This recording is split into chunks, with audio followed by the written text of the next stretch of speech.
Hola chicos, ¿qué tal? Seguimos con la historia de cuarto de la ESO, Historia Mundial y Historia de España.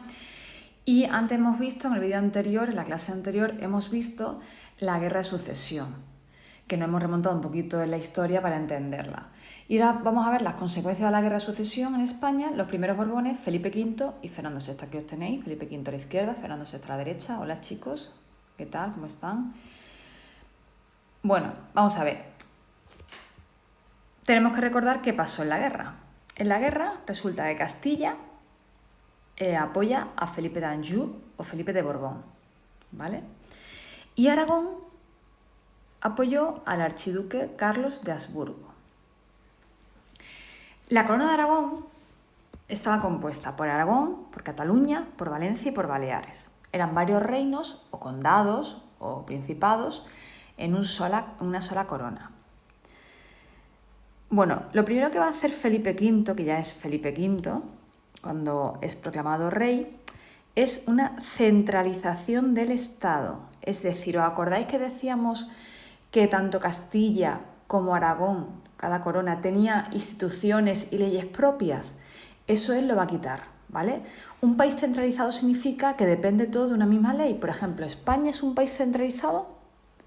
Tic-tac. A ver, ¿ya? ¿Ha respondido alguien? ¿No? Vamos a ver, no es un país centralizado. ¿Por qué?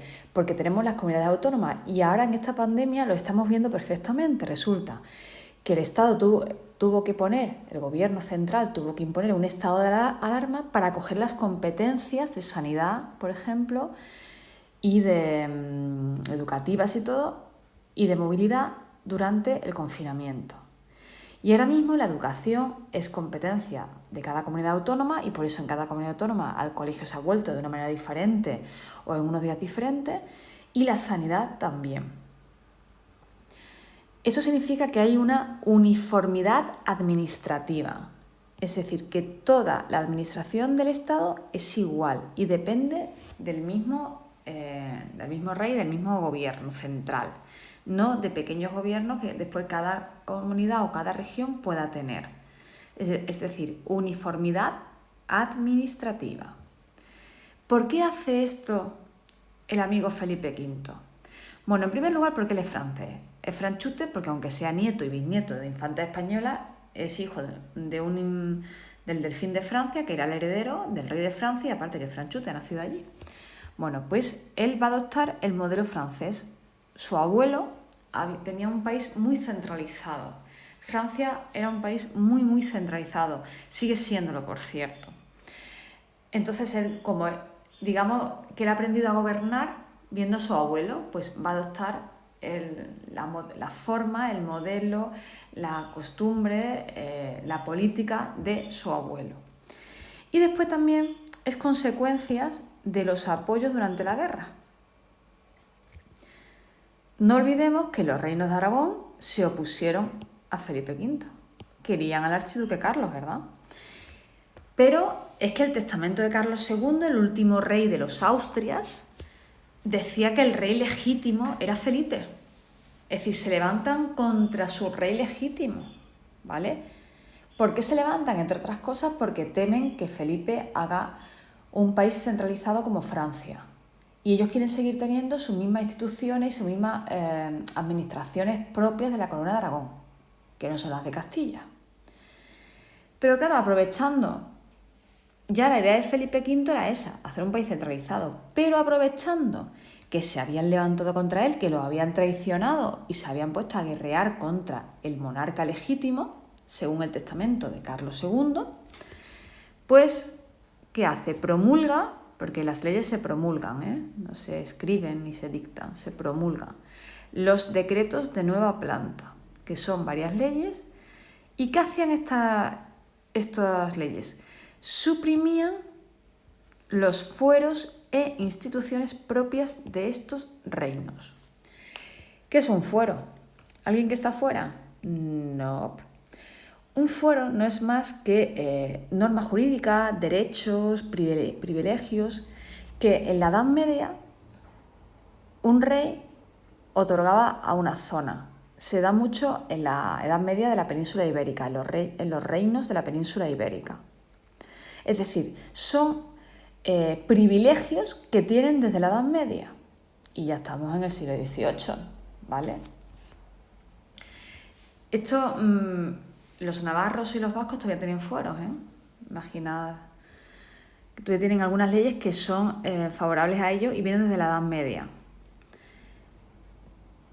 Es decir, les quitó todas sus instituciones, todas sus administraciones propias, se lo borró todo. Por eso se llama de nueva planta. De nueva planta significa como si hubieras barrido todos los edificios que había y vas a construir de nuevo. ¿Qué reformas hace Felipe V? Bueno, reformas de la administración. Las instituciones castellanas, es decir, la administración castellana, pasa a estar vigente en todo el país.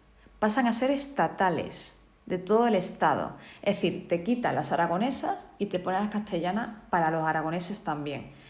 Esto desde entonces lo llevan muy mal, sobre todo los catalanes. Y después crea la figura de los secretarios de despacho, que son como ministros. Entonces, antes de esto había una especie de consejos de grupo, como los consejos de administración de las empresas importantes, pues algo parecido. Había un consejo que asesoraba al rey. Él va a tener ahora unos ministros, pero se llaman secretarios de despacho.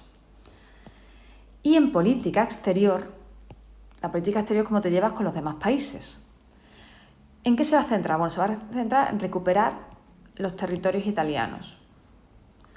Pues ¿por qué? Porque Felipe II además se casa 2 veces y tiene hijos con la primera mujer e hijos con la segunda. Y supuestamente los hijos de la segunda no iban a heredar el trono. Y tenía muchos. Dijo, a ver si voy consiguiendo más reinos y se los voy dejando a mis hijos. Estos que no van a ser reyes de España. Bueno, recupera Nápoles, recupera Sicilia, el ducado de Parma, la Piacenza, el ducado de Guastalla. Todo eso se recupera. Y para recuperarlo sobre todo, pues se pone siempre en alianza, en acuerdo con Francia. ¿Por qué? Porque no olvidemos que es su abuelo y después su tío. Y hace los pactos de familia. Se llaman así porque son acuerdos entre familiares. Los reyes de España y los reyes de Francia eran primos. Y Fernando VI, que es el hijo de Felipe V, hijo de su primera mujer, pues mantiene las reformas administrativas de su padre, refuerza la armada. La armada es los barcos, la parte militar, pero de mar, marítima. Y en política exterior permanece neutral.